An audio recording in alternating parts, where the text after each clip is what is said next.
Welcome back to Rocket Talk. This is episode 7 now, and once again, as always, I'm joined by. I'm Connor.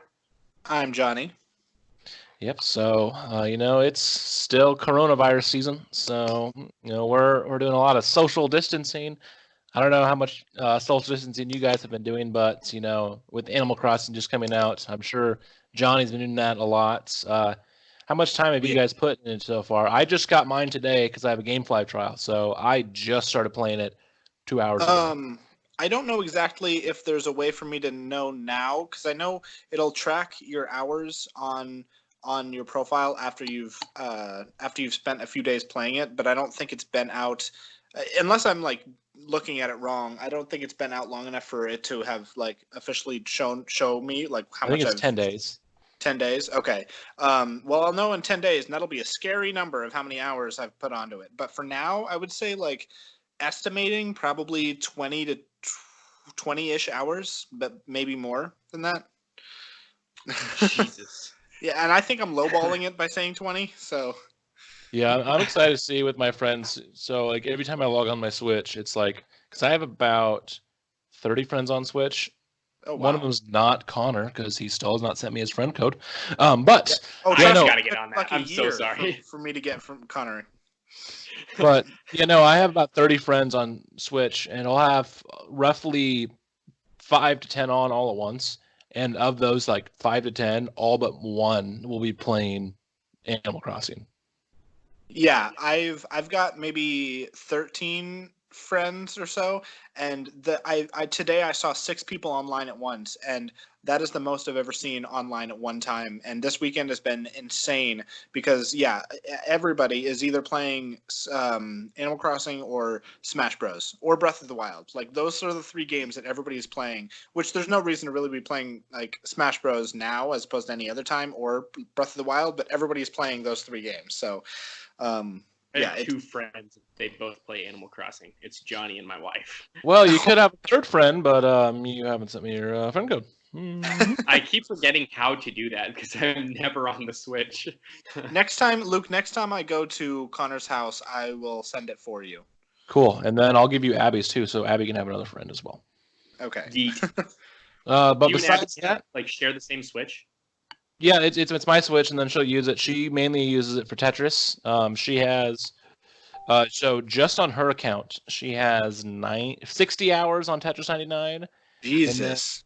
And plus she has a chunk of I have like 45, and she has a decent chunk of that as well because she loves Tetris 99, and so she was just playing Smash earlier with some friends from school. So, but besides Animal Crossing and video games.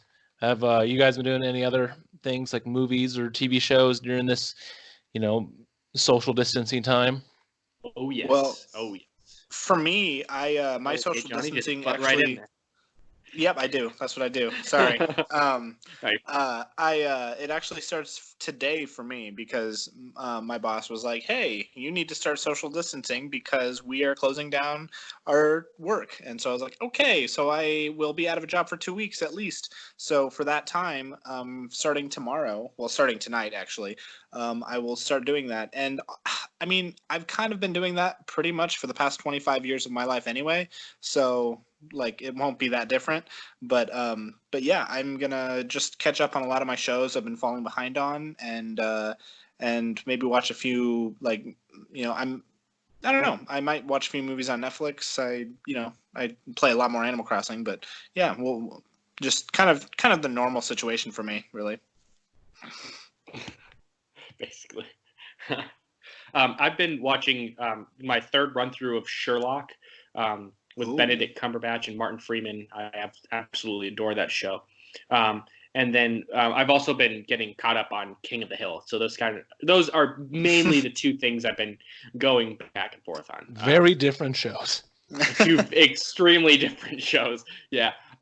With as far as movies, couple rom-coms that my wife really wants to watch. Yeah.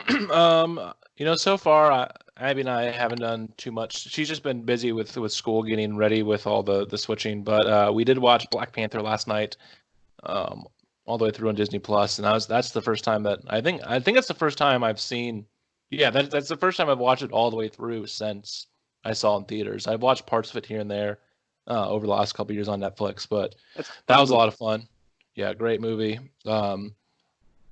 Killmonger still is one of the best MCU villains, along with Thanos and Hela and Loki. Mm-hmm. And it was just so good that we got that and Hela, and then Thanos, like all like in a row, because there was that stretch in the middle of Phase 2 and 3 where it was just like all bland villains, Ultron and whatever Kurt Russell's character was in Guardians 2. Oh, Ego. yeah. Ronan was okay, but yeah, it was like there was that stretch really after the first Avengers. There wasn't really a strong villain again. I guess Bucky can kind of count, but like really, yeah, after, like besides Avengers and Cap 2, there wasn't a good villain for a long time. Agreed. But right before we did this too, Abby and I, were watching The Office because it just turned 15, and we were watching the dinner party episode, which is the best episode. It's pretty like universally agreed on that people who've watched the show that's probably the best. Especially, it's just like so rapid fire with like funny jokes. Because Michael invites Jim and Pam, and then Angela and Andy over for dinner with him and Jan, and it's just like very awkward because like there's tension with Michael and Jan, and it's hilarious. It definitely What is. season is that? 4.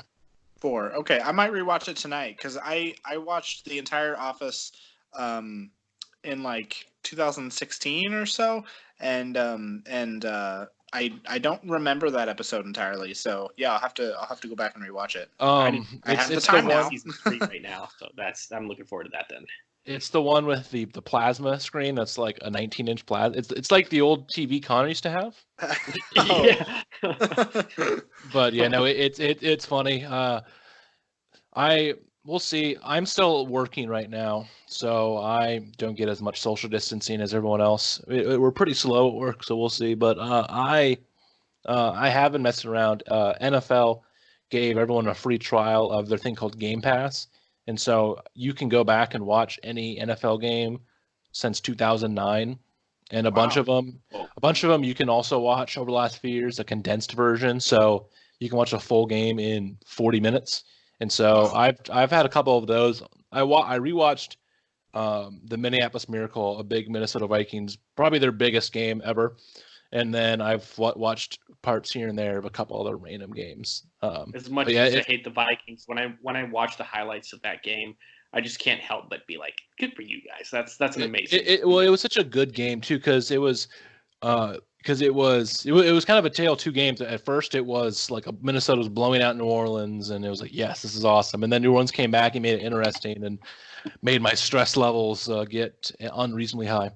But yeah, it was a ton of fun. But yeah, we'll see what else. Do you know if the NCAA is doing anything like that?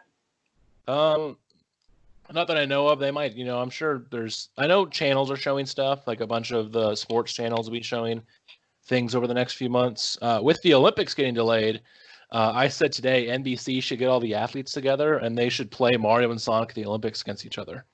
That'd be funny to see like Ryan Lochte playing as Eggman on the swimming events and all that.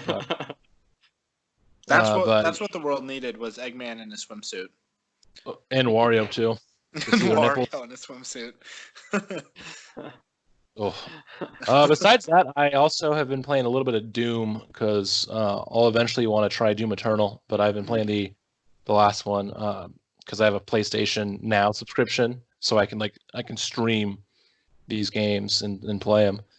But yeah, we'll see. As work starts to slow down, I'll probably be playing more Animal Crossing at work. How much human interaction do you get at work?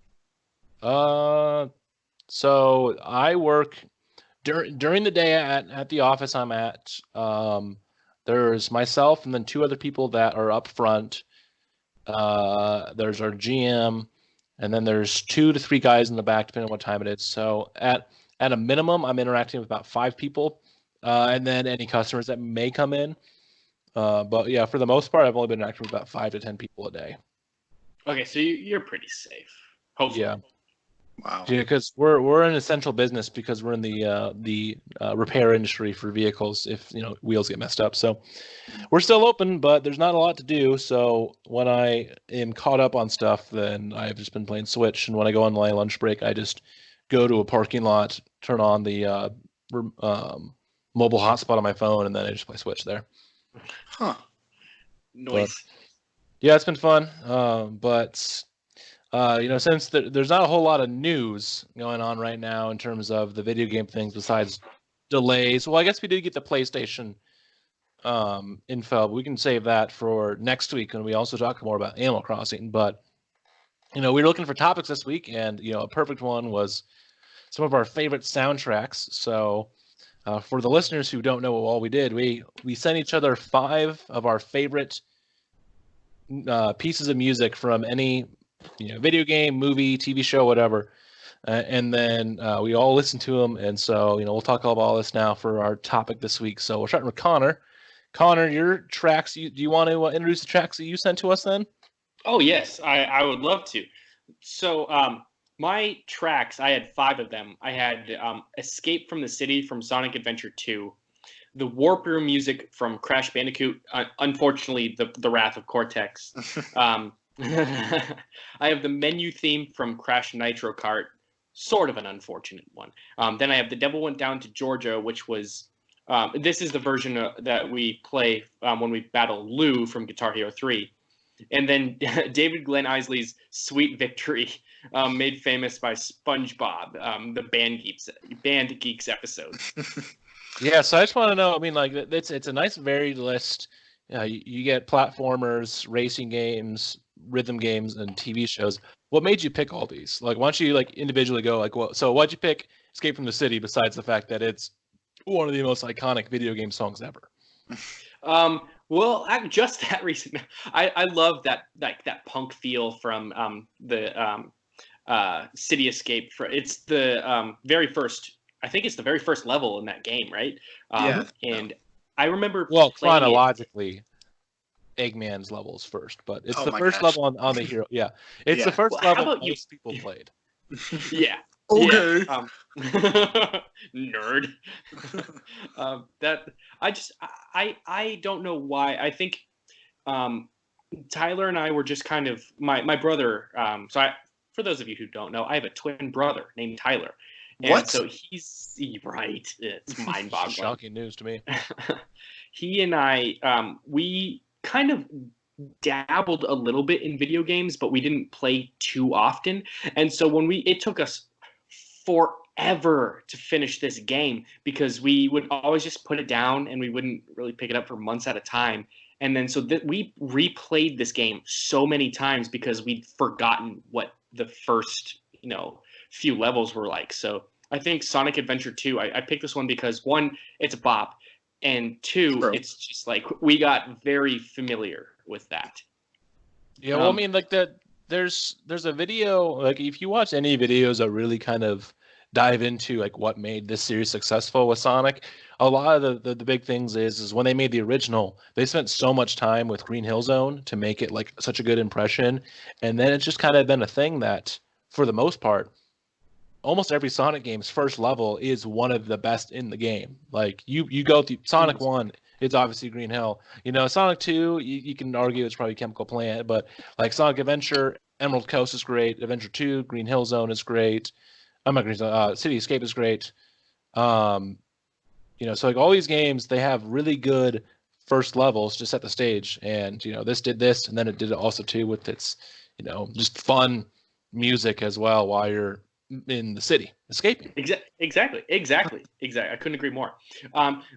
With the second one, it's the Warp Room from Crash Bandicoot, another one of the very few video games my brother and I ever played. And we just kind of liked, I don't know why, it's just like if you're white, you just kind of move side to side and you snap your fingers. With Crash Nitro Kart, that was one of the very first video games my brother and I ever selected at a store and bought, because all the video games we had up to that point were just gifted to us. we never really thought about getting them. And so this one was one of the very first ones we ever like looked forward to getting and looked forward to playing. And so I'll always remember this. We put so many hours into this, several days into this game. We loved it. Guitar Hero 3, The Devil Went Down to Georgia is just an awesome song. And yeah, that's all I have to say to that. It's just an awesome song. It's pretty epic. I mean, you're fighting the devil, you know, at the end of the game, and then you like that when I saw you send that, I was like, this is awesome. I was very happy to see that get brought up again. Yeah, and I mean, I guess who knew the devil's name was Lou? And the last one was Sweet Victory, Band Geeks episode of SpongeBob. I picked that because I went and searched for Sweet Victory, and I wanted to make sure I found the very, very first version of it, and it took a little bit of time because there's been so many covers of it. But David Glenn Isley is the one who made that famous, and I've listened to that probably 100 times. Yeah, definitely. So here's a fun thing for you. So the Warp Room music for Johnny, since you probably haven't played much Crash games, that's basically the hub world. So that's where you go and you pick your levels. Yeah, I figured that's what it was. Yeah. Do we want to start, like, Luke, do we want to go down from Connor's list and start giving our impressions of each of the songs?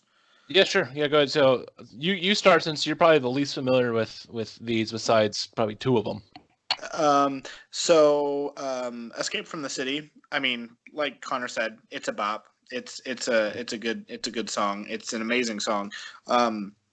It's one of, I wouldn't say it's the most iconic song as far as that game goes, but it's definitely top 3. It's the I would say if it's surpassed by any, it would be the main like theme. Yeah, Live and Learn, and then Live and Learn. Yeah, but Escape from the City is so it's iconic. It's iconic for that game, and it's honestly.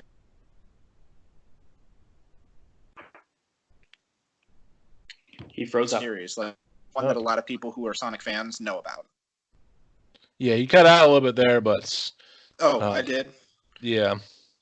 I was saying that it's not a song that I don't believe it ever plays again, other than Sonic Generations. But am I still there? Yeah, you're still here. Okay. But it is a song that a lot of Sonic fans know about really well. Yeah, because I think it's in Smash, I want to say, and it's in, like, you can unlock it in other games here and there, but yeah, like, sure. But besides Generations, it's only like part of this game, where it's not like Green Hill Zone, where it's been back in every game over the last decade. Yep. Yeah, I mean, Adventure 2 is probably my favorite game in the series still. As much as I love Mania, like, just that nostalgia I have towards Adventure 2, and like, yeah, there's just so many memories with that. Like, I think probably my most played levels on Adventure 2 is that and Radical Highway. Like, Radical Highway is so much fun. I think that's most people's, because like those are the first 2 levels you play as Sonic and Shadow, and like they're so well designed. They really can capture everything you do with the characters pretty much. But yeah, it's a ton of fun. Yeah, so with the Warp Room music, what's fun about this one is it's actually a remix of the one that plays in Crash 3, because it's the Warp Rooms are similar, where there's 5 levels and then a boss, and then you go to the next section, 5 levels and a boss. Ride the Cortex, for being a not good game, actually has a lot of crazy things about it. I think my favorite thing about this game, though, is so the whole plot of the game is Cortex has been bad and Uka Uka is mad. So Uka Uka brings out the elemental masks, which are like cousins of him and Aku Aku. And somehow, I mean, I get Crash was like very popular at the time, but somehow with the elementals, they got a like all-star cast of voice actors. Really? So yeah, like, so it's it has Mark Hamill. Wow. What? The guy who is Biff in Back to the Future. Let me get the full list up. It's insane. Like, all of the voice actors they got Elemental. It's a shame they wasted all that talent on this I know. game. I know. Yeah, so it's Thomas F. Wilson, who is Biff in Back to the Future. It's Arlie Ermy, who like basically your stereotypical like drill sergeant, like the Sarge from Toy Story, and all that. Like he's there. Mark Hamill, Okay. and then Jess Harnell, who actually is now the voice of Crash, currently. But yeah, and Harnell's done. Harnell has done. He's been Animaniacs. He's the announcer for America's Funniest Home Videos. Like they got together an all-star cast. On top of that too, Clancy Brown is the voice of Uka Uka and Cortex on the old. Yeah. Oh my gosh. Yeah, Clancy Brown was the voice of Cortex for a long time. Wow. But that was my first PS2 game. Because we had a PS1 and loved Crash, but yeah, that's not as much about the song, but like, yeah, it does kind of get you hyped up in the hub world though, where you're just like, yes, here I am. What level am I going to go to? I will say that of the songs that I didn't know from what both of you guys shared, I think the Warp Room music that Connor gave us was probably my favorite one. It definitely took me back to like my own favorite classic video games, and it was just I'd never heard it before, but it was very good. Yeah, the Crash games was are wondering great. which one. Yeah, which one you were gonna pick. Yeah, well, when he said it, I knew it was gonna be one of the two Crash ones. Yeah, it's awesome. And then Nitro Kart.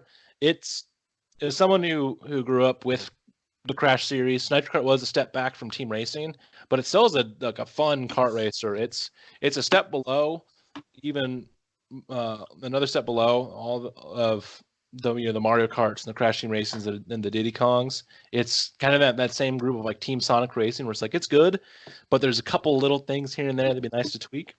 Yeah.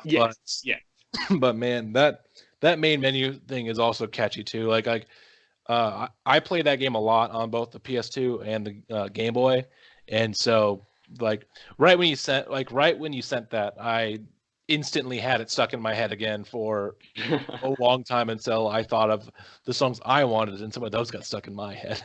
Yeah. Oh man, I was thinking of Nitro Kart from during work today, and I could not get it out of my head. So then I pulled up both your guys' lists to get it out of my head.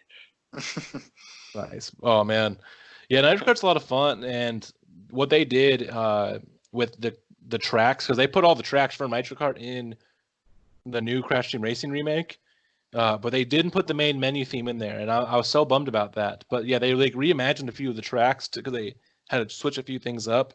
But yeah, no, it's a ton of fun. Oh yeah, absolutely. And Johnny, did you play much Guitar Hero 3? I played I didn't play Guitar Hero. I played Rock Band. Okay. When I was a freshman in high school, I had a few friends that came over, and we would. Nobody wanted to be the singer because nobody wanted to be the singer. But I remember we played Rock Band. So no, I hadn't really played much Guitar Hero. I think I only ever had the first one, and that's it. Mm-hmm. Yeah. So what's crazy is with the first couple, even the first Rock Band had it too, but especially with the first couple Guitar Hero games, they didn't have the masters of all the songs, and so like they couldn't get like the rights to use like some 41's version of I think Fat Lips in the first, but like they couldn't get the official version, so they had their in-house Harmonix had their in-house musicians go and like do covers of it, and so a lot of them it's basically a one-to-one cover, just instead of this singer it's that singer. But yeah, with the Devil Went Down to Georgia, they did like kind of their own version of it, and it's pretty, it's a fun thing. So basically, when you play through the story mode, that's the final boss, because then it's Legends of Rock. You face Slash and Tom Morello, and there was another one in there, I want to say. Is it Zach Wilde? That sounds right. So you'll face them, and then at the end you face off against Lou, who is the devil, and so it was a ton of fun. Yeah, that's the because that's the funnest one because it's so hard, but it's beatable. Whereas Through the Fire and the Flames, which isn't even in the main story, that's like the bonus, is basically impossible. No one can play it. No normal people can play it. There are some people that live in mom's basements that can beat it. Yeah, it's insane. But yeah, there's 64 songs in Guitar Hero, and let's see, only 1, 2, 3, 4, 5, 6, 14, 15. About half of them are not the masters, and then the other half are. But yeah, it's so much fun. And then by the time Rock Band and the Guitar Hero got later, then it was the point where pretty much all the songs were the original. Yeah, I can't even imagine how expensive it is to make a game like this when you bring in Slash, Tom Morello, Zach Wilde to do the motion capture, and then you also have to buy the rights to the songs and stuff like that, and then you need distribution. God, that must be expensive. Well, on top of that too, so you have like there's just all the artists on there. So you have Van Halen, Rush, My Chemical Romance, Black Sabbath, Iron Maiden, Stone Temple Pilots, Spinal Tap, Guns N' Roses, Cheap Trick, Kiss, Motley Crue. Like, there's so many. This was Guitar Hero 2. Oh, I was looking on the wrong list. I was like, wait a second, yeah, this is on Guitar Hero 2. And then on 3 there's. So I usually am off the wrong songs. I had the wrong split up. But yeah, there's so many great songs on there. 54 of the 73 are master recordings. It was, that has the Sex Pistols and Slipknot and Rage Against the Machine, which one of them was the boss fight. So yeah, oh man, Guitar Hero 3 is so much fun. It's awesome. I love it. Yeah, and then Connor's last one, it's from one of the most iconic episodes of SpongeBob, of course. Yes, it is. Band Geeks. It's a little bit of an unpopular opinion. I like Band Geeks, but it is not my favorite episode of the series. Not even probably my top 5. But why did we invite this guy onto our podcast again? I don't know, Luke. I think this is gonna be your last episode on. That's fine. So. Yeah. Okay. It was fun while it lasted. So. No, contract expires at the end of it's such an iconic episode, though, and just like everything. And someone who grew up like loving football too, it was fun to see like the halftime of the Bubble Bowl, and it was like real archive footage from some random football game from who knows when. I should look that up. I don't know why. I haven't even done that research. Like, who was playing in that Super Bowl, or what Super Bowl it was for that they got. Well, I don't even think it was. I think it was like a. Let me go see if I can find what it is. But it's so funny. Just like, yeah, it's from the live action footage is from a USFL game between the Memphis Showboats and the Birmingham Stallions. So it's from 1984. Boom. Yeah, so there was a league called the United States Football League in the 80s, and it was a spring football league, and then they were wanting to go to the fall to compete with the NFL, mainly led by Donald Trump. He was an owner of the New Jersey team, and so he was trying to push it because he wanted to have an NFL team, and this was his easiest way because what he thought is they'd compete, and then eventually a few teams would merge into the NFL. But that failed, and the league died, and Donald Trump never had an NFL team. He's got so much money. He can go home and grind his millions, I suppose. And billions, sorry. Billions. But yeah, it's crazy. Was there anything else, Connor, you were thinking about putting on there? Or was there a few on that cutting room floor? Or is there like a certain, even though it's not your favorite song, is there like a soundtrack as a whole that you see yourself going back to a lot on YouTube or on Spotify? Well, I was just going to recommend you guys go and listen to the John Williams radio on Spotify because he's the best Great. of the best. Yep, he's amazing. And if and when I get the money, I'll buy you all tickets to go see him. See a live performance. Deal. I mean, I know he's not doing, because Star Wars was his last movie he scored for. Mhm. So I don't know how much he's actually been performing, but I guess there's people that'll put him on because he's made some of the most iconic music ever. So it makes sense. But yeah, that's awesome.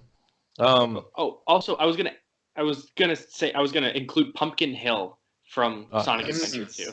That's a good one. Yeah, that was my first introduction to how do they kids say hip hop. Oh my god. So here's a funny thing. I've tried to find this online, but like 10 years ago, I found someone that did a mashup of Sonic Adventure 2. No, it just was Sonic music and the first Fort Minor album, the side project Mike of Linkin Park. And so someone did it where they mixed like his vocal stuff with all of like Pumpkin Hill, All Hail Shadow, I can't remember what else. I know for sure those two were on there. And I had it on one of my old computers, and I've been trying to find it.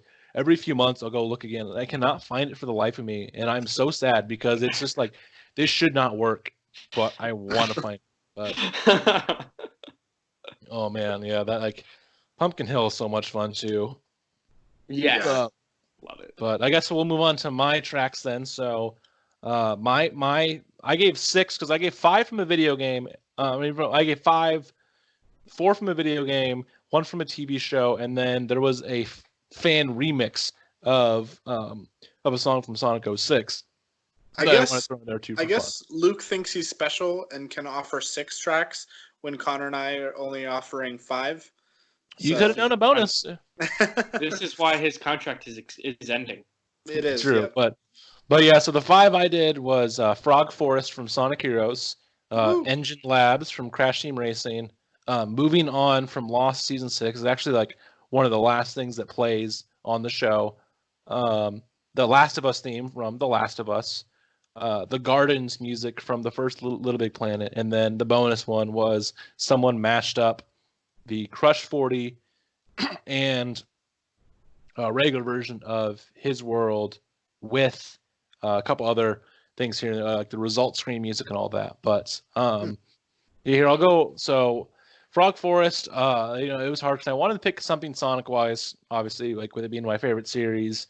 And I was kind of waffling between a lot of different ones with like which, something like a City Escape or Radical Highway, because like those were my favorite games. Green Hill Zone, just so iconic. The Crisis City remix in Sonic Generations is awesome. Planet Wisps is beautiful.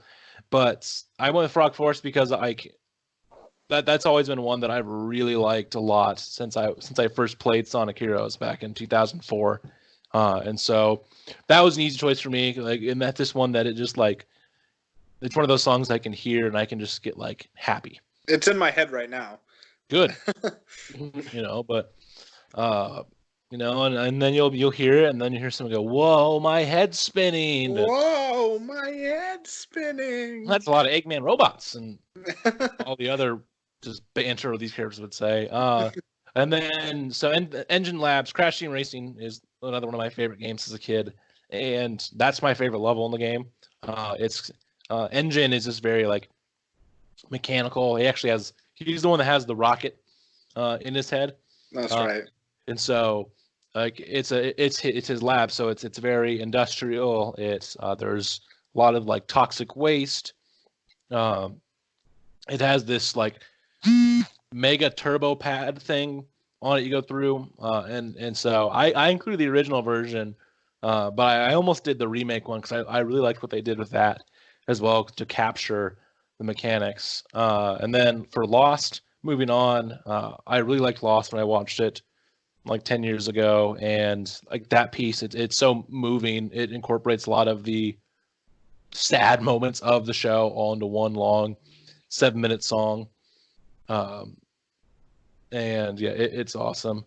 The Last of Us, that's one of my favorite games of all time as well. And Gustav, I can't say his last name, Gustavo, um, but he wrote an incredible soundtrack with primarily using like guitars and only a few instruments, and that main theme is throughout the game multiple times. That's awesome. And then the Gardens. Little Big Planet is such a fun game series that I played, and what was cool about the Garden with the music on the first one, and I wanted to, the second had it too.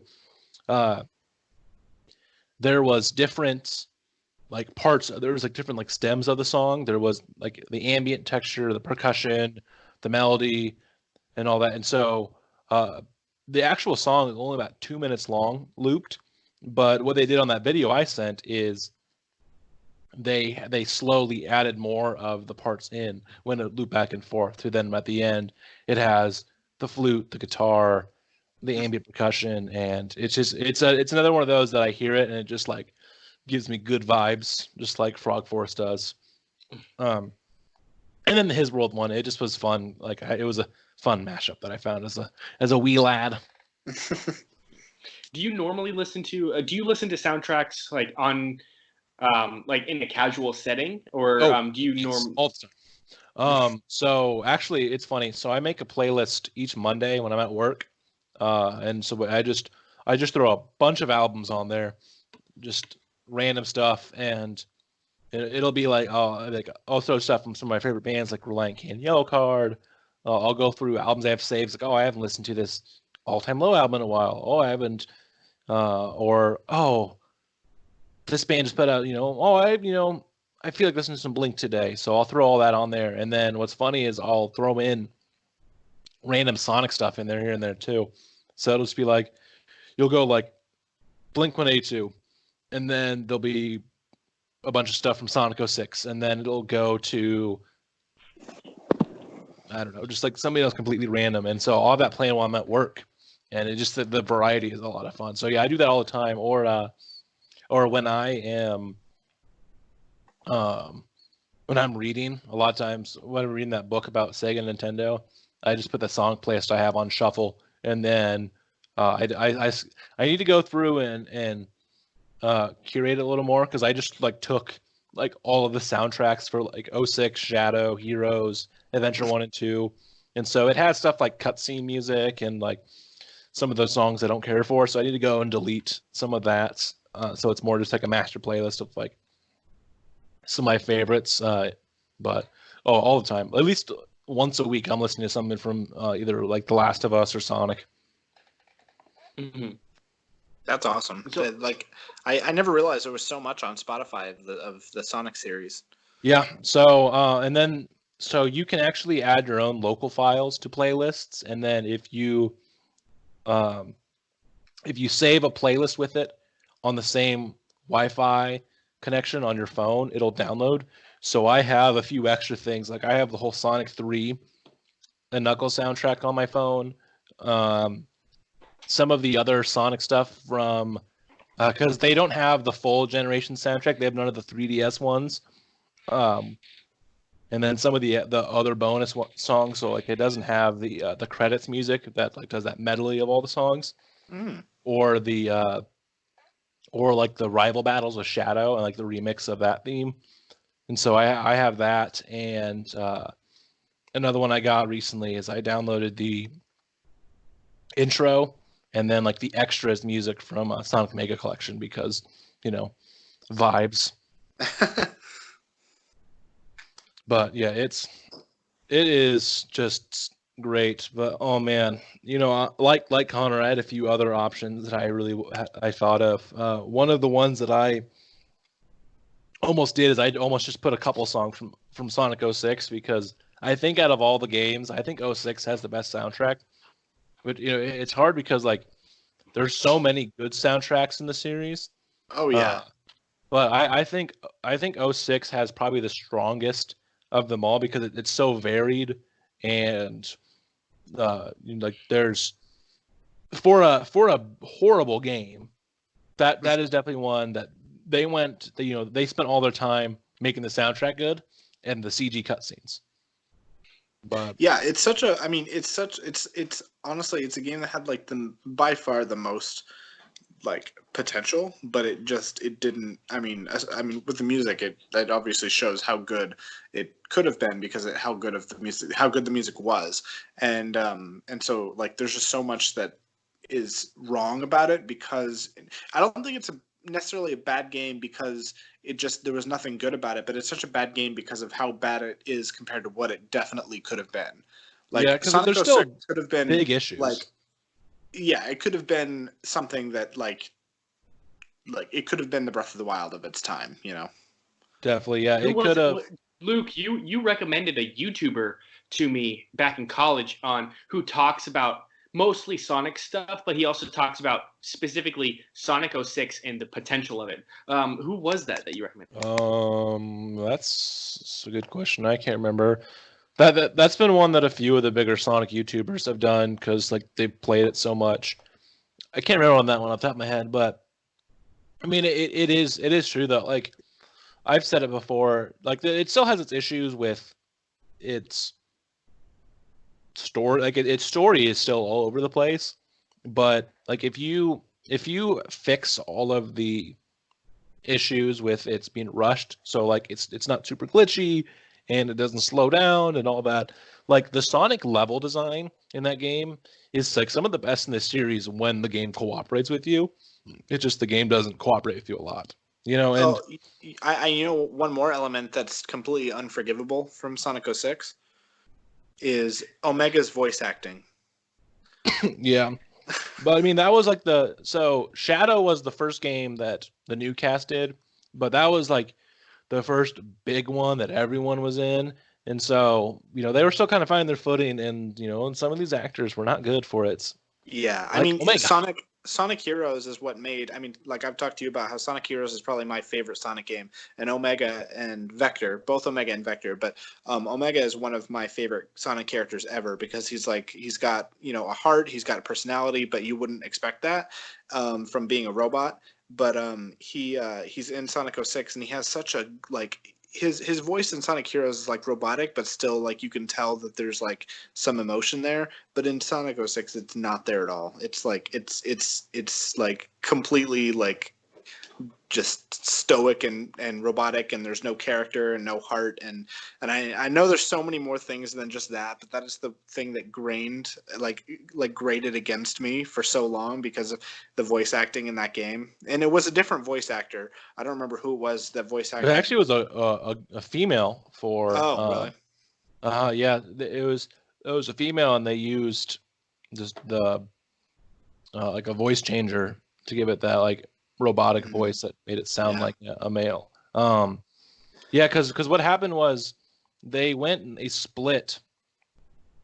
Because they had the video game cast, and then there was the cast that was on Sonic X, and they switched them.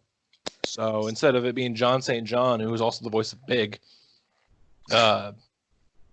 they actually, what's crazy too is that it's a different voice actor even than the one that was in Shadow. It was a different guy named Jeff Kramer in Shadow, and then it was a lady named Maddie Blouston in 06. Here's the other weird part. So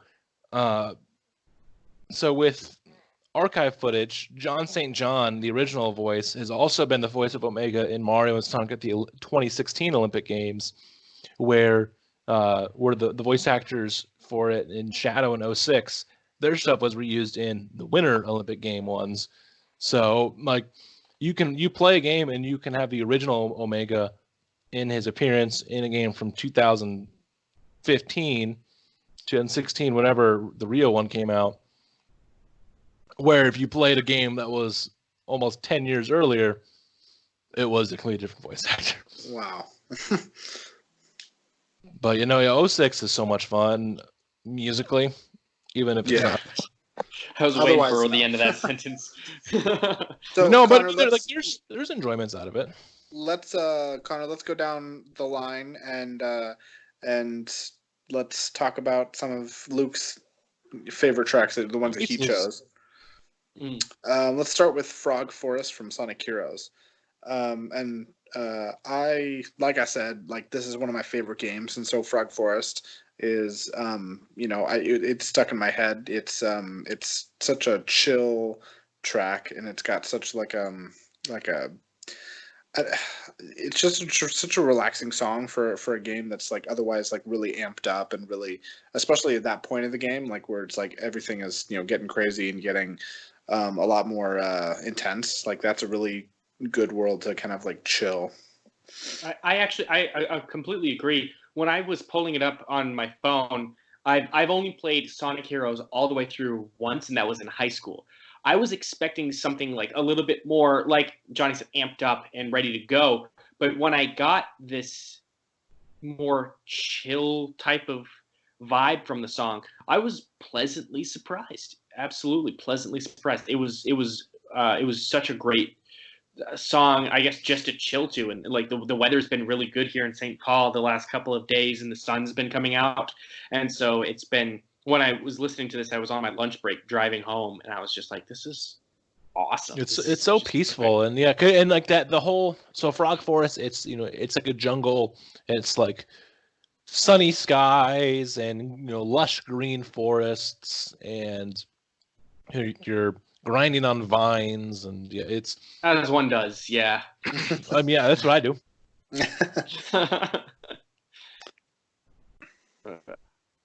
And okay, so let's go on to Engine Labs from Crash Team Racing. What did you think, Connor? Engine Labs. This one. So I have not played Crash Team Racing. I heard it the one time, a couple. I say a couple days ago, and it was yesterday, as if that was more than one day. So what is wrong with me? I like this one. I think between this one and The Gardens might be the one. I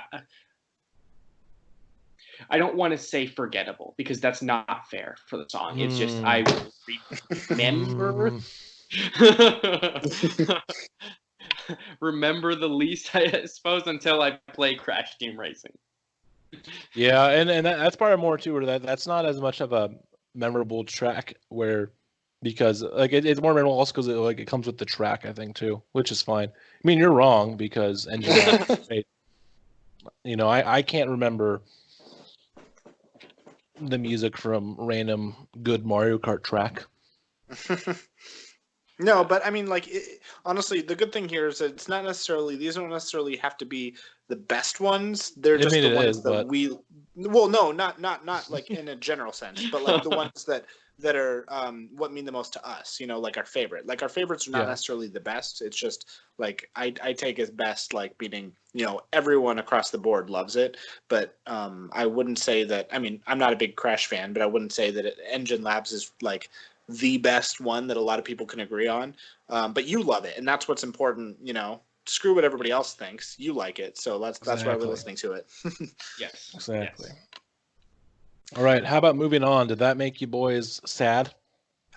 It didn't, but that's just because I've never seen Lost, but I plan to. But I will say that like it did make me want to watch it, because I know Lost is exactly the kind of show that I would love.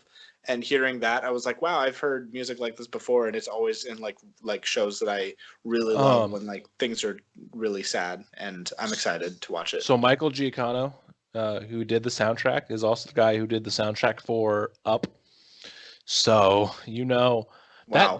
that movie can tug your heart. Yeah, no. My favorite is you'll notice if you ever watch Lost, some of the structure in that song, it's the same that they used for this Life and Death, and so there was a theme that played a lot when characters died, and so that was brought out in Moving On, and yeah, it's pretty cool, because I'm not going to spoil what happens in the end, but people die. I'm guessing.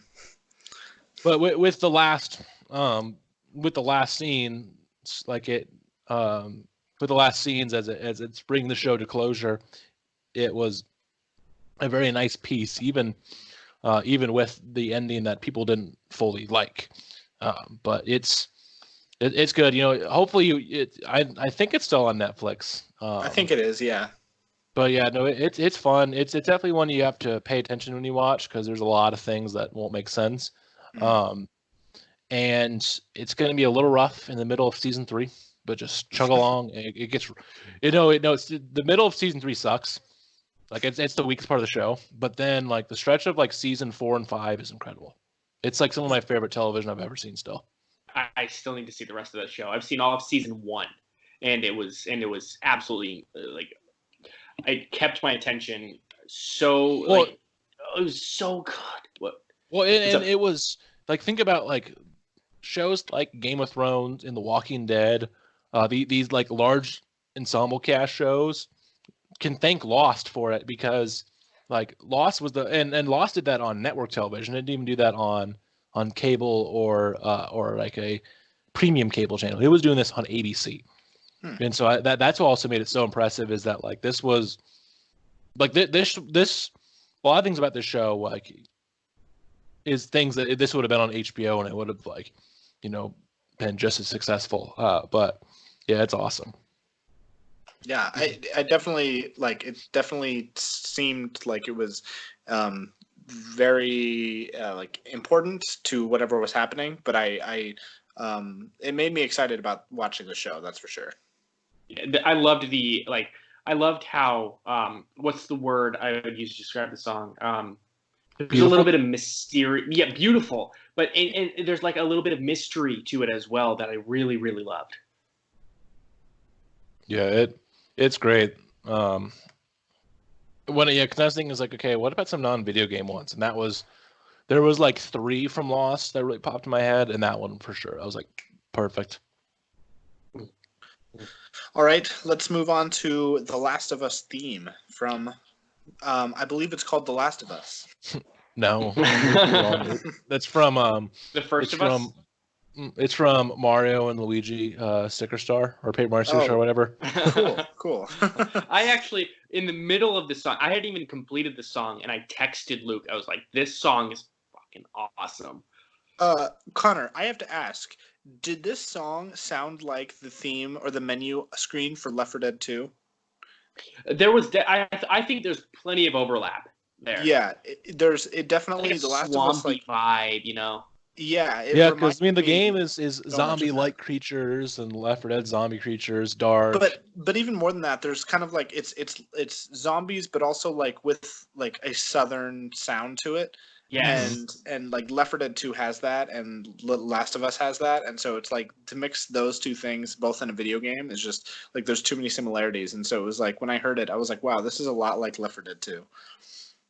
And that's probably why I loved it so much, is because Left 4 Dead is I would say one of my most played, if not the most played game I've ever played, and so that might be why I connected so much with this song. Yeah. Mm-hmm. Yeah, I definitely liked it a lot, and I told Luke a while ago that I was watching the kind of like the quote unquote Last of Us movie, which is basically just all of the cutscenes cut together into a YouTube video, and I haven't gone through it yet, but I made it far enough into it that I saw the opening sequence, and emotions were felt. Yeah, and so this in the game, this plays because the opening scene takes place before all the major events, and then during it'll show like almost like the intro credits, like you have in a movie. A condensed version of this song plays. Yeah, I think that's why I recognized it, is because I thought, I've heard it before, but it's very good, very good. This is my list on like bucket list games because I play them so few that I have a bucket list for games, and this is on it where it should be like crossed off for like 99.9% of people. Yeah, it's such a good game, and that the soundtrack like that song, it helps give off what the soundtrack is, where it's a lot of like this kind of twangy, almost southern, which is funny too because like most of the locations you're in are not in the South. Like you're in like in Pittsburgh and Colorado and Utah and all that, but Yeah, it's that's another one of those that like on top of my Sonic, a lot of times I'll throw the Last of Us soundtrack on there because the full soundtrack's on Spotify. It's like 30 songs, and so I'll throw the full thing. And I know a few of the songs exactly what moments in the story they are, and they're also very emotional moments, and I'll hear them, and I'll just be like, oh, my heart. Mm-hmm. I connect more with these types of songs and The Last of Us. Excuse me, sorry. moving on from Lost and this theme, I connect with more because I actually don't find myself listening to soundtracks too often. But when I'm asked to, or when we have topics like this for our podcast, I'll be able to like nail down my favorites. But these ones are just so. I don't want to say the word deep, but that's the one. They're deep. They're just really deep songs. They're cinematic because yes, that's the best way to describe them. Like even though Lost is a TV show and Lost is a video game, like these are composers who do movies. Like the guy who composed Last of Us soundtrack, he has composed for Brokeback Mountain, Babel, Making a Murderer, some of the stuff for Narcos, and so like he's done a huge variety of movies and TV shows and video games now too. That you have a lot like and then same with Lost. Like that's the same guy who has done so many soundtracks as well. Like he's not he's not John Williams, but he has done Star Trek and Doctor Strange and Rogue One, Spider-Man Far From Home, Lost, Dawn of the Planet of the Apes, Super 8. He's done so many movies and TV shows, so like he knew what he was doing with the Lost score too. Mm-hmm. Yes. Okay. Let's go on to The Gardens from Little Big Planet. I thought this was definitely. I loved it because it was definitely more relaxing. It wasn't like Frog Forest, but it definitely kind of gave me the similar vibes to Frog Forest, but even more kind of like. I feel like there's something that I played recently that kind of gave me similar vibes to this, but I can't remember what it was. Was it Lucky Tale? No. I can't remember the music on that demo, but I just know that's one you've played recently. Yeah, I don't remember, but it definitely is something that's more definitely like it's such a it's like even more chill and even more laid back than like Frog Forest, but definitely that's what I love about it is that it's kind of something you can play in the background and it's very relaxing. Yeah, for sure. Oh, what do you think, Hunter? What were you saying? I say, yeah. I just was saying it's always one that when I would do like the level maker on that, I would almost always put that song in because it just was like this is so peaceful. This particular song, I can't really remember too much about it. It was I remember it being somewhat similar to Frog Forest. I had never even heard of Little Big Planet before. It's awesome. It's a like a platformer. It's not like a platformer to write home about in terms of its mechanics, but the biggest thing, it's the same ones who made Dreams, and so it was their first one. They really pushed the idea of play, create, share. So it's a platformer, but then they give you a bunch of tools that you can make your own platforming levels, and then in the sequel they add even some more elements. But you are this little sack person, and the Gardens is the theme world of the first set of levels. So that's the first one you're at, and so it's in a garden, and that's another game that if you ever get like a PlayStation, that's another game to add on top of The Last of Us is one to play. Some of the servers are starting to get shut down, unfortunately, I think, but it's still. But the story mode, so you can't play the user-made levels, but the story mode's a lot of fun too. Mm-hmm. And Johnny, Luke and I were having a conversation earlier today that we should get a PlayStation, probably a PlayStation 3, but we should start getting consoles for our Let's Plays. It doesn't have to necessarily like be at one of our places. It can just be like at like the studio.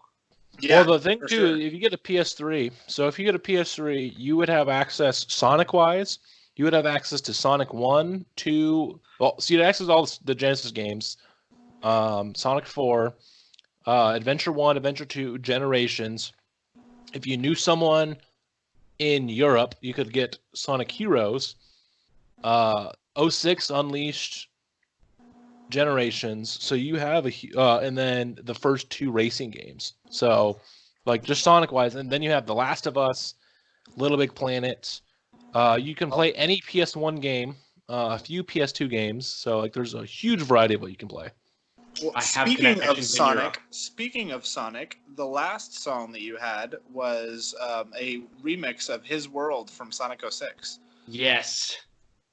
And it's awesome. With the intro being the acoustic guitar results screen music that plays after levels, and then it combined both.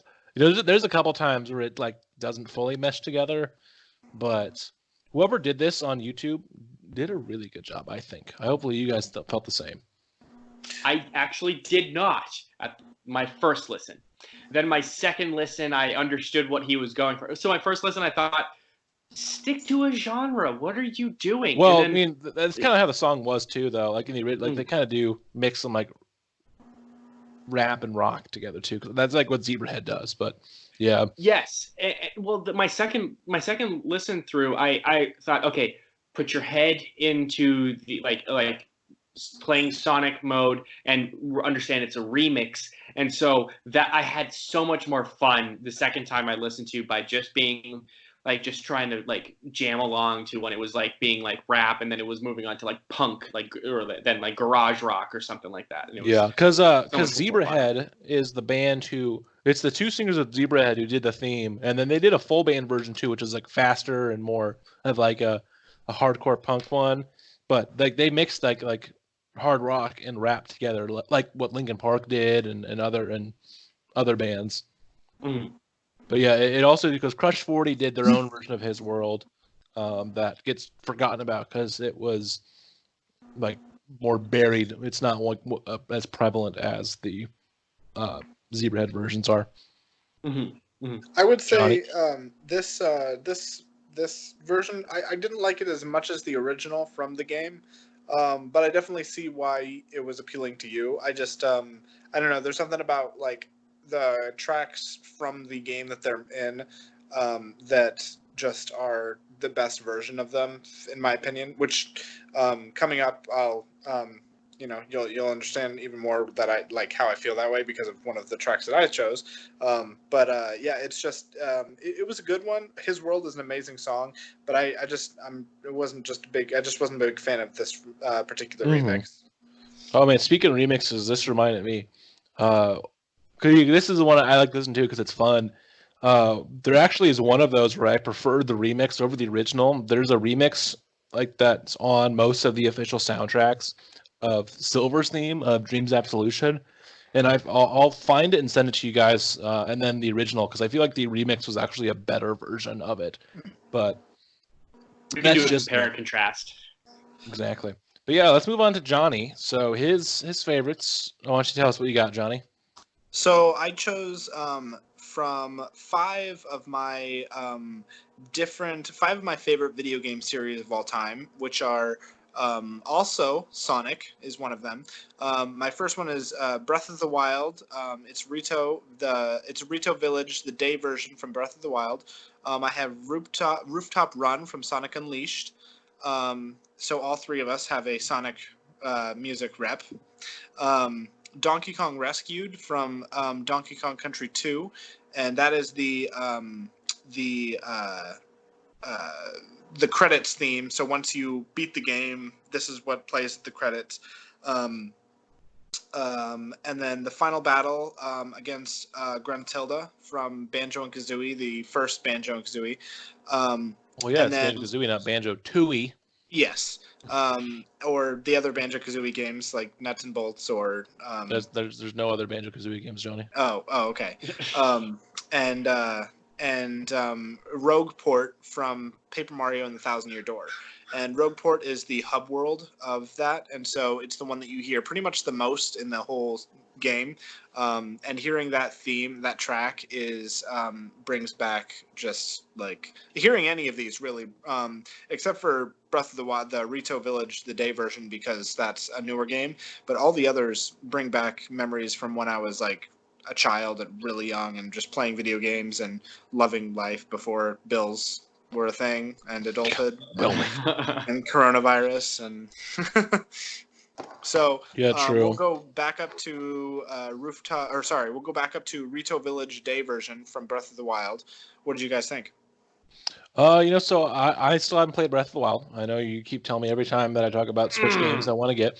But I've heard bits and pieces of the soundtrack here and there, and it's hard to describe. Like it's almost like an I guess just ambient, atmospheric is a good way with a lot of it, and that's what this felt like. It didn't have as much of a, say, a hook like the violin has in Rooftop Run.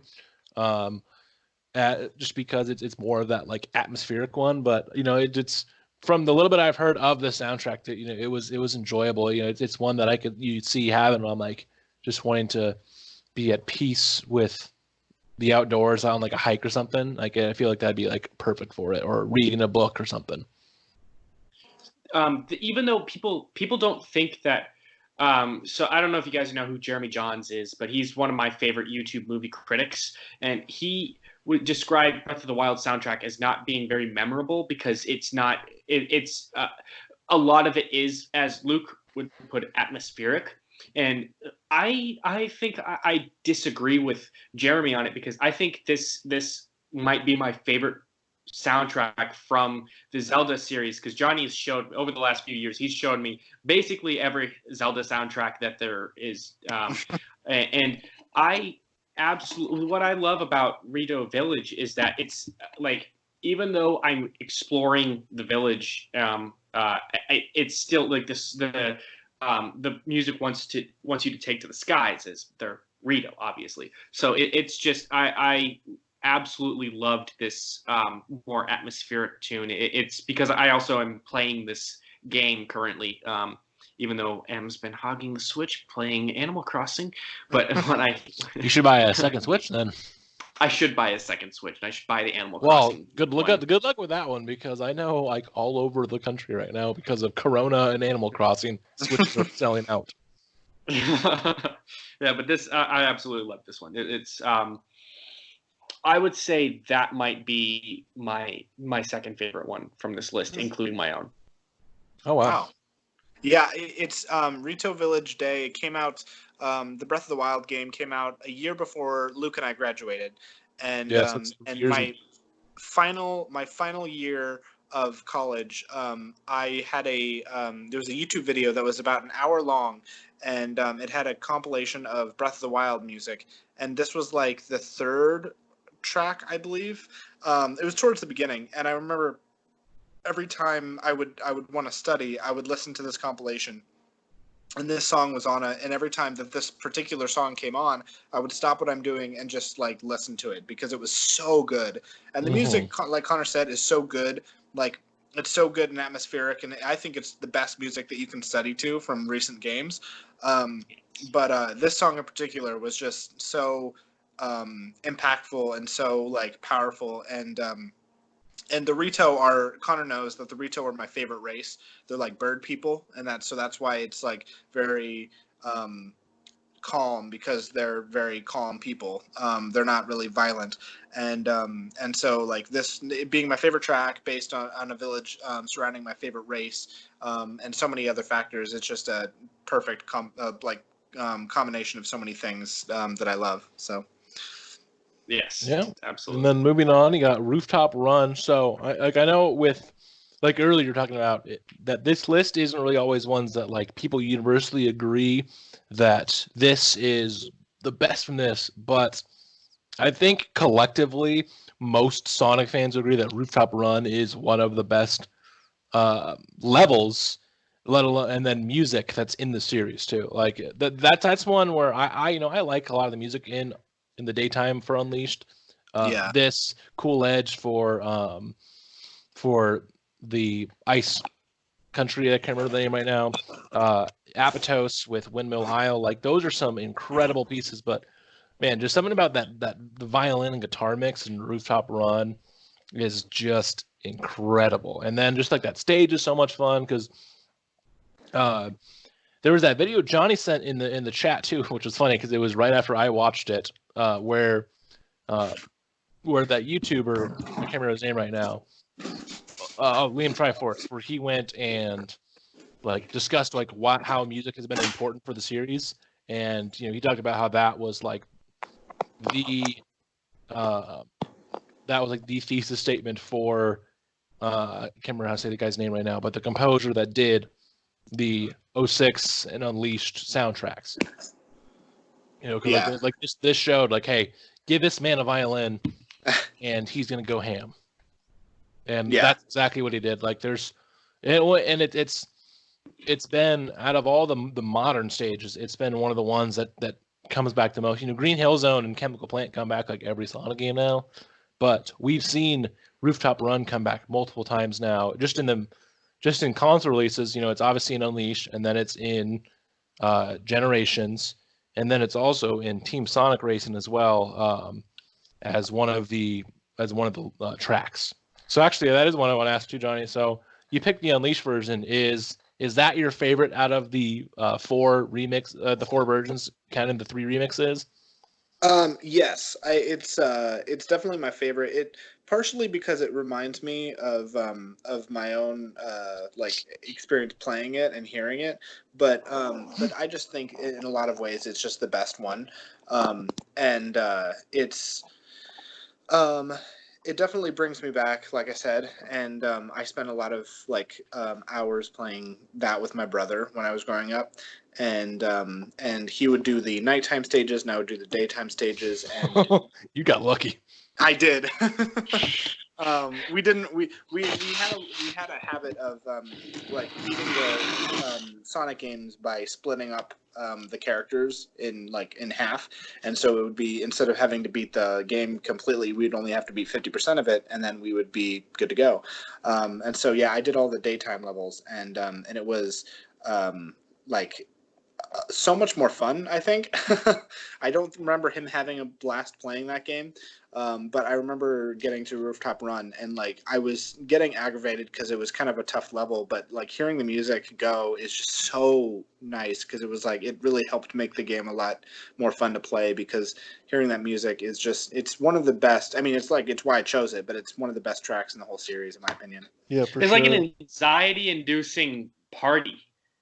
Exactly. It's someone brought a violin. Yeah, I would agree that the Unleashed one's probably my favorite. I do really like the intro of the modern remix in Generations, because it starts off with the piano first, and then the guitar comes in, and then we get the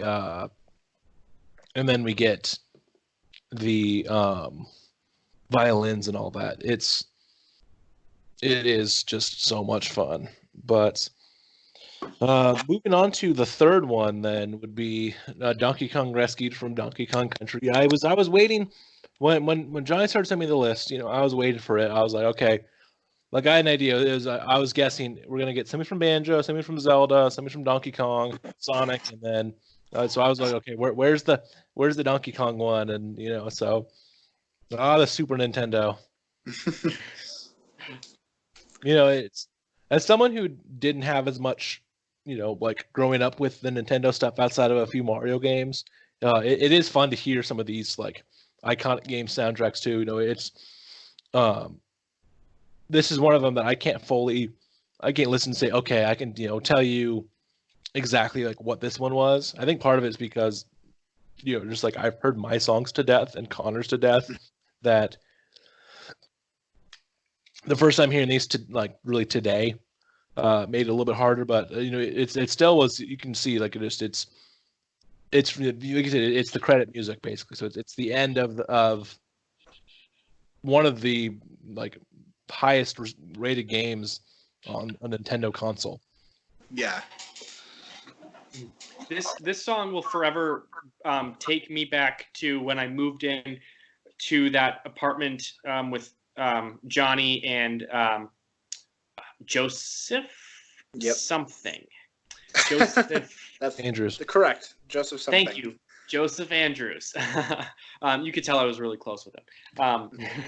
But this was the first time I ever actually because Johnny had his N64 hooked up to his TV, and so he and I had pretty different schedules, and so this was the first time I got to go home and play the N64 on my own terms, and actually trying to beat Donkey Kong. And so do you mean the Super Nintendo?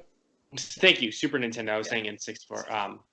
Sorry, Wow. Super Nintendo. We're gonna have to edit that for the rest of the podcast so people know I'm a shitload. So I will forever be blasted back to my college days when I do this, and I've only been graduated for college days. Month. Us older members of the fraternity. Yeah. I've been graduated for not even 15 months, and I'm already a good old pal of ours. So I don't remember this particular level, but the music will always give me those memories. If you don't remember it, it's because you haven't beaten it. So perhaps. Yeah, Johnny's just over here picking stuff towards the end of the game, just yes, here's the level about halfway through Unleashed. Here's the final music of Donkey Kong and Banjo and yeah. So I play the stuff that only the true video game nerds have heard before, because only they get to experience it. I was waiting for you to say that. But yeah, this is definitely one that it may not be, I think, possibly not the best one in the series or necessarily even the game, but it's definitely one of my favorites because it's the memories that are attached to it are well, I've told Connor before, and I might have said it on this podcast before, but I played growing up when my brother and I both played the Super Nintendo with my grandpa every single summer when we would go visit him. And I would play Donkey Kong 1 and Donkey Kong 2 with my grandpa, and my brother would play Donkey Kong 3 and Super Mario World with my grandpa. So when this game, we would always play the first Donkey Kong and then the second, and this is the credits to the second one. And so hearing this credits music means it was the end of my game time with my grandpa, and we would spend days playing it. And so this is the very last track that I would ever hear, and it's so it hits home for me because it was so such a good time and brings back so many good memories from when I was a kid and getting to share that with him. So nice. Aw, that's so cute and wholesome. Yeah, wholesome shit. Get out of here. And then Banjo, it's also another final battle. Man, it's another one too. It's if I would have been blindfolded and listened to it and just knew, okay, guess what console this is on. It felt very Nintendo 64, just with the way the instruments were compressed. It is this feels like something that I would hear on a Nintendo 64. This feels like a cartoon final boss. Well, it's more just the way that because they had these better audio chips than what you had in the Genesis or the Super Nintendo, but it still, because of space, had to be condensed down. Where they've done remixes of them, the difference between Mario 64 and Mario Odyssey's version of Peach's Castle, because there's just more space on the cartridge on the Switch they can use for that music compared to the 64. Yeah, absolutely. What about you, Connor? What did you think then about the old Banjo final battle music? I've played Banjo twice, and I've watched Johnny play probably 100 quadrillion times. Yeah. This final, it's fine. It's just a little campy for me, I suppose, because okay, absolutely guess tell I'm that firing you too. You can absolutely tell it's just the horns section on a keyboard.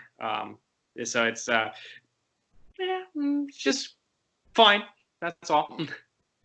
Yeah, it's no Last of Us theme, but then again, nothing is the Last of Us theme. It's Well, it's hard to compare The Last of Us to Banjo-Kazooie. I don't know, man. They're both pretty similar. there's Both. quite a bit of overlap right there. Oh, yeah, that's true. Yeah. Unstoppable duos. That's about as far as the comparisons go. One's a boy, one's a girl. Yeah, look at that. That's comparisons right there. Sure. And then for the last one, Rogue Port from Paper Mario and the Thousand-Year Door. This one I cannot remember at all. Besides the fact that I knew, What? it's from Paper. Yeah, I'm sorry. Like this one, I think was probably the most forgettable for me because it sounded like something that would be like, I thought it was like hub music or main menu music. So I'll have to listen to it again to see more, but I don't remember much of this one at all. It was hub music. Yeah, it was the hub world. I haven't played quite a few of these games, but this one also definitely felt like hub music. I enjoyed it.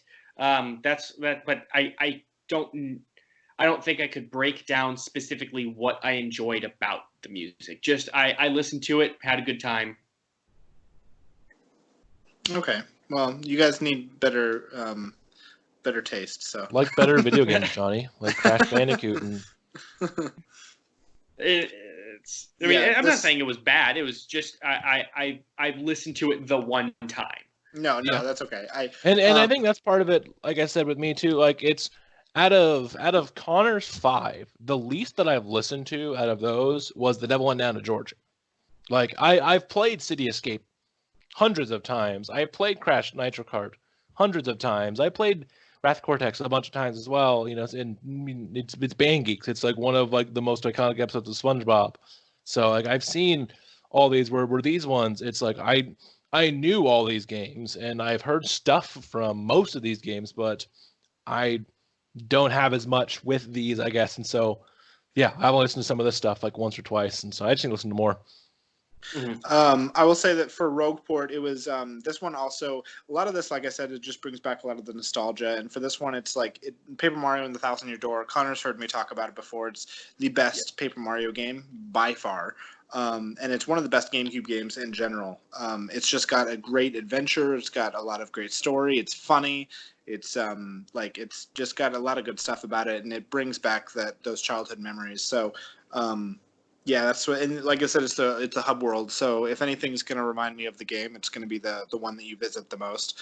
Why don't that's we? not always good though, because I was thinking that. True, because like with your brother, since he had to play the Werehog stages, I'm sure if you ask him, hey, what do you think of Sonic Unleashed? He's going to think of the Werehog battle music that's goes true. and always. Yeah. So Connor, I don't know how much you know about Sonic Unleashed, but with the Werehog stages, the God of War ripoff. So like the regular music is just kind of like it's another like ambient, calm, fun. Like it's not, it's like music you could play while you're like walking around at night type of thing. It's like, oh, this is nice. And then this like big band jazz, over the top music plays when you're in battles, and it's all and like you're in battles for most of these 30-minute levels. So 30-minute Jiminy. Maybe there is a reason why he didn't like it very much. I'm beginning to realize why I had a better time with daytime than he did. I mean, nighttime. the Werehog has never come back, and we got 3 games after Unleashed in that same style. So I don't know. I know the cover of it, and I see the Werehog, and I'm like, what on earth is this? I really do need to play this game.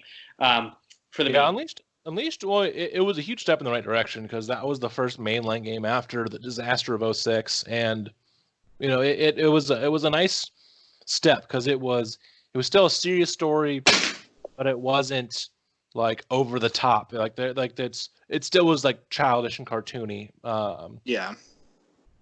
But it's I think 06 has the best soundtrack, but Unleashed has one of the best ones as well. Especially because since it uses that world thing, there's a lot of authentic instruments for each area that are playing. Like you go to the one that's basically like China, and it's a lot of flutes and other things. Just like, have you seen the Pixar short where it's like the mom that makes like the little like dumpling?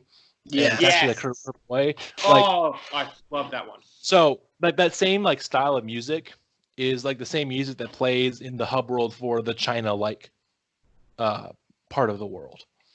Okay. And and so yeah, that soundtrack's awesome. And I was thinking too during all this, was there a couple other ones that you thought about putting in? Well, like, where are some of your other cutting room floor ones? I kind of asked that to Connor already, but what about you, Johnny? Sorry, I wasn't listening. So, was there another song or two you were thinking about that just like instead of putting in Rooftop Run, was there another song you thought about putting in outside of one of these five? Like additional song that I think that like from Sonic specifically or any game? No, just in general. Like the one I was thinking of is like one that sticks in my head a lot of times now since I got the game is the Mario Maker 2 theme. Like that plays in the main menu. Okay. Like I really like that theme a lot. I had a really tough time because I wanted to every time I thought of songs, I would want to be like, oh, here's 5 good ones from Sonic, or here's 5 really good ones from Banjo, or here's 5 really good ones from DK. And so I had a tough time picking any of them. So yeah, I've got so many tracks that I want you guys to listen to, but I just wanted to instead pick one to represent, not necessarily represent the series, but more represent what the series means to me. Mm-hmm. And so I think these 5 are some of the best ones to do that. But if I had to pick, some of the other ones that had a good chance of coming on were for Sonic, it would be Aquarium Park from Sonic Colors. So good, so good. And I showed that to Connor a few weeks ago. And then another one would be Sticker Brush Symphony from Donkey Kong Country 2. Another one would be, let's see. Hailfire Peaks from Banjo-Tooie, or Pterodactyl Land from Banjo-Tooie, or Rusty Bucket Bay from Banjo-Kazooie. But yeah, I've got a bunch from Mario series. Oh, I almost put in a Super Mario Sunshine song, but then I couldn't decide from like 7 of them, so I just decided to go with Paper Mario. But then I got down the rabbit hole of like listening to Super Mario Sunshine music tracks, and I was like, no, wait, I have a job to do. I've got to send you guys music. So yeah. 2 more I almost put in too, kind of like how you had your thing with Donkey Kong with your grandpa. My grandma she still has it too. She has an original Game Boy. It was like her and my uncle both used it. And so she used it to play Alleyway and Tetris a lot. But since also my uncle's, when he was like 10, he had like Spider-Man and Mario Land on it. And so I almost put the first level from Mario Land, which is in Mario Maker 2 if you get the Super Bowl, or or the Tetris theme, just the iconic Game Boy Tetris theme that is fantastic. So that's just a taste of some of our video game music. Well, real quick, I want us to go and say what our favorite 2 tracks are from the other people's list. So for Connor's list, Luke, what were your 2 favorite tracks that he put? The menu theme from Nitro Kart and City Escape. Mine were the Warp Room music from Crash Bandicoot, and also Escape from the City. Yep. And then bops. And then Connor, what were your 2 favorite from Luke's list? That would be The Last of Us #1, and then Moving On #2. Mine were Frog Forest and probably also The Last of Us. Yep. And then what were you guys' 2 favorites from my list? None of them, because your list was garbage. Nah, Rooftop Run, and Rito Village Day. Actually, I was gonna say that, but flipped. What? Flip what? Rito Village Day Rito is was my his number first. one, and then Rooftop Rock. Oh, yeah, it wasn't in any order. Just Yeah, I didn't say mine in any order either, but I said mine in an order. There's a hierarchy. I'll look at Connor go. Okay. Okay, well, so and then now move on to our recommendation segment that we always do at the end of the episodes. So it was my turn again last week, and I recommended the video on the Super Monkey Ball announcer. And so now you guys know who was the English announcer for Super Monkey Ball. Goal! Yeah, just the guy who would just say Fallout. goal, and, yeah, fallout and ready, Go! monkey target. Like, yeah, and just like it was amazing that this dude cared so much about something as little as a random guy who would say go and ready, that he would do all this research. But yeah, what did you guys think of the video overall? I I hated it. I think I was just telling Luke how much it sucked and that he should go home. Oh, yeah, that's what I meant. It was wonderful. I love how far he went for this, because it doesn't matter at all. Who gives a shit? But this guy cares. He cares so much, and I just loved watching him geek out, because I love the way this guy produces his videos. I love the sentimental. I don't know what it is about his conversational tone, but there's a sentiment to the tone of his videos, the way he narrates his videos, and I just, it captures me. It tugs on my heartstrings, and I just absolutely love when no-name voice actors like this get their time to shine. And by no name, they're the most famous Americans that no Americans know. Yeah, and that was the great part too. Is like all these ones that you thought it might have been, they're like huge in Japan, and then it just no. And I love that it was like a plot twist, sort of, because like the two guys that he thought it was both talked about the guy who it actually was, but didn't. Like, his name is Brian Matt, and one guy was like, I think Brian did it, and the other guy was like, I think it was Matt that did it. And so like it was just written off as kind of like a nothing like theory, just kind of like, oh, maybe it was Henry, or maybe it was Kyle. But when he like looked back at the footage, he realized that it wasn't Brian or Matt, it was Brian Matt.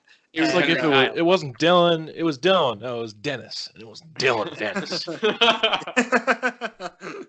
Yeah, he made another video a couple weeks ago. So after, because that video came out around December 7th. Yeah, so that came out around Christmas time, and it blew up. It has 1.8 million views. Wow. And so it got so popular, and it came out right around the same time that the remake of Super Monkey Ball Banana Blitz came out. And so, because of people like his passion on that, they went and bought Banana Blitz, and Banana Blitz is not that good of a monkey ball game. I almost bought it, so I'm glad that people are saying it's not good, because that means I didn't have to waste my money on it. And so then he kind of just like talked about like what happened, what caused the Monkey Ball series to decline, as the series creator has now gone on and worked on the Yakuza games. And so that's another one to watch, because he tries to get back at Sega, and he flies to Japan again. But yeah, no, it was super crazy. It's one of those that it was, I think, either on Twitter or was on my like recommended feed a while ago, and I watched. I was like, this is crazy. It was. I think there. I mean, all of us have something that does not matter in the slightest, that we would go that far as to like take a trip to Japan. Luke, what would be your, reason to travel Japan for basically no reason? It doesn't be Japan. It can just be, excuse me, it can be anything. Specifically Japan. I don't know. I get. Well, if it's Japan, then it would probably be something related to Sonic or Mario. I guess maybe. Well, I guess one of the biggest ones I would want to go to Japan to see why was Sonic Forces in development for 4 years and turned out bad it did.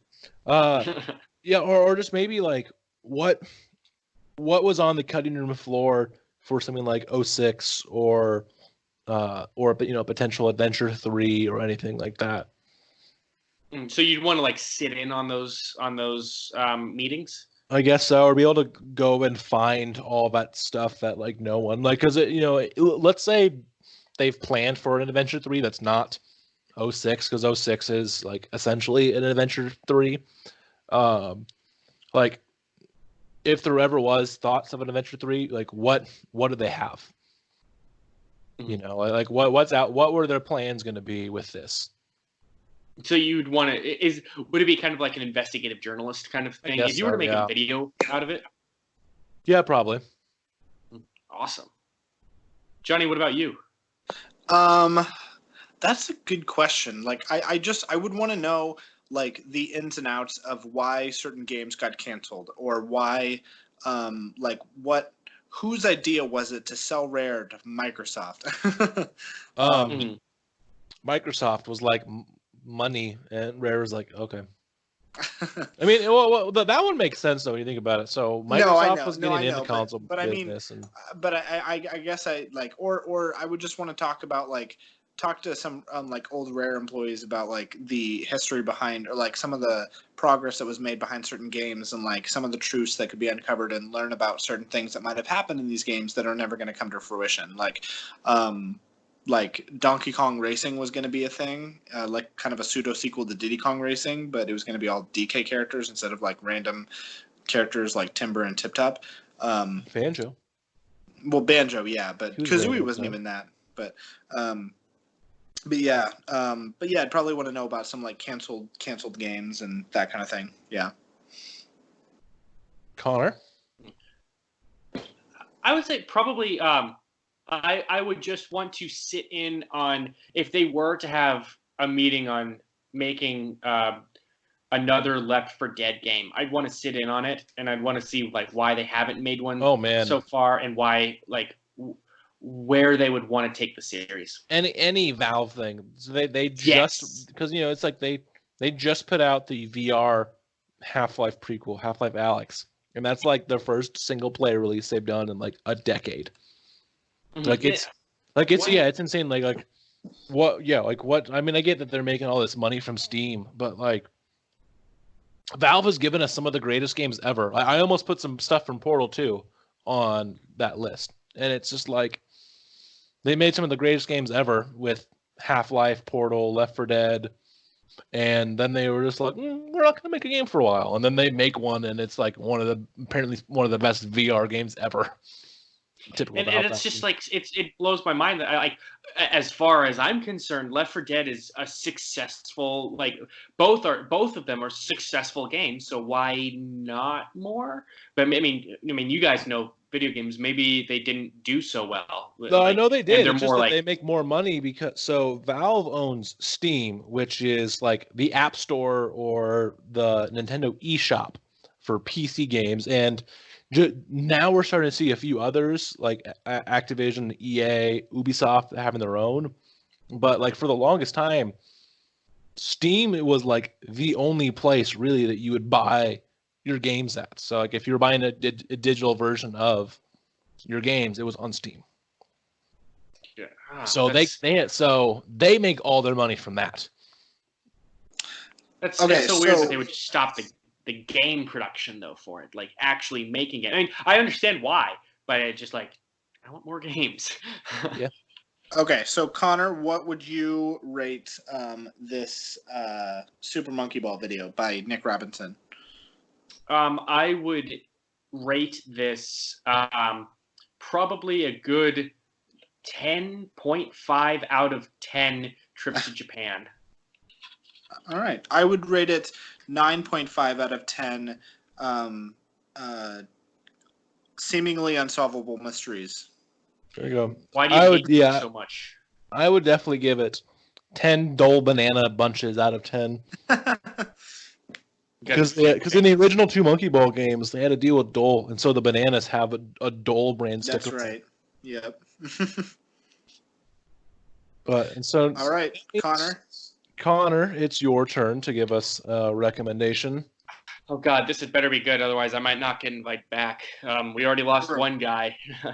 technically, I guess. Yeah, Johnny pretty is soon also it's just going to be technically, Johnny. And it's, hey, welcome back to Rocket Duck. I'm Johnny, and I'm joined again by Johnny. Johnny, my, my, this, Johnny? my cat, Shiro. I would actually pay to listen to one of those for 10 minutes. So this one, sticking with the music theme, although it's not a soundtrack, this might be one of the most important albums to ever come out.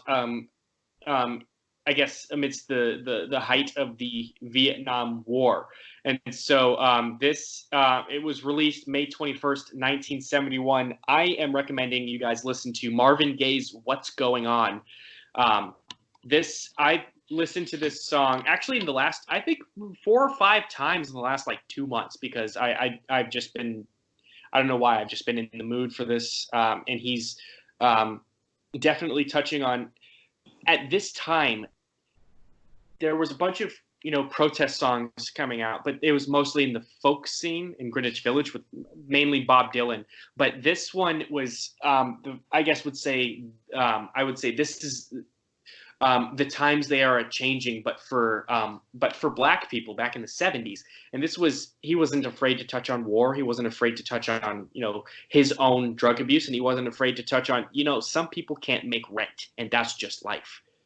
So yeah, please give this guy a listen, and yeah, let me know, because this is such a pivotal album. I thought when you were like, oh, it's gonna be an important album, I was like, oh, he's gonna be like, oh, Pink Floyd, Dark Side of the Moon. I thought you were gonna make like a joke, like it's so iconic that you were like talking about something that's gonna be like just a hokey joke thing, like I don't know what, but I didn't realize something you were nobody's ever heard of. Yeah, no, I thought he was gonna be something basic like, and say something Pink silly. Floyd. Yeah. But yeah, I don't know the last time I listened to a full Marvin. I don't even know if I ever listened to a full Marvin Gaye album. I obviously like listened to Marvin Gaye before as well, but I will have to add that to my list of songs then that I'll be playing. No choice. Alrighty, so that concludes another fun episode of me telling Johnny he's dumb. Oh, did that happen? Nah, but that is another fun episode of Rocket Talk. So of course, make sure that you guys do like, subscribe, follow, donate money to us on Anchor if you feel so inclined, because we are poor boys and we need money to buy more video games. True. Yes. I mean, it would help in our social distancing to be able to buy things like Animal Crossing or Doom Eternal or anything. Connor can buy a PS3. So please, or if you guys want to donate a PS3, send it my way. I'm not going to give you my address, but figure it out. Well, I mean, there's ways they can probably find you on the social medias, or they can go old school and pull out a phone book. Yeah, but do they still even make phone books? That is a great question. In the city that you live in, that I'm not going to say. I would say probably. That's a solid maybe. Perfect. Well, make sure you guys follow us on all the fun things and be on the lookout for next week when we do talk about Animal Crossing, because I'll have more than an hour with it, and hopefully Connor will have more than an hour with it as well. And we can compare our cities. Quickly, though, what fruit is on your island? Peaches. Connor? Peaches. Apples. He's not basic. I need apples. That's the only one I haven't found yet. Well, once I get far enough that you can come, I will give you my my name of my island, and you can come and see me. Good. Okay. This is the first time when I was playing all of the 10 minutes I've played of Animal Crossing. This is the first time I understood why people used peaches to describe butts. They look so much. They do. Like they apples. look like butts. Yeah, they're the butt fruit. Good job, Connor. I'm glad you figured something out that people figured out a decade ago. I understood what they meant when they put up peaches, but I was just like, I mean, it's a bit of a stretch, but no, these are spitting images. Nintendo worked hard to make these peaches thick as hell. There we go. Thick, well, with 2 C's perfect. and a little bit of phlegm. So if you want to hear more about thick peaches, tune in next week.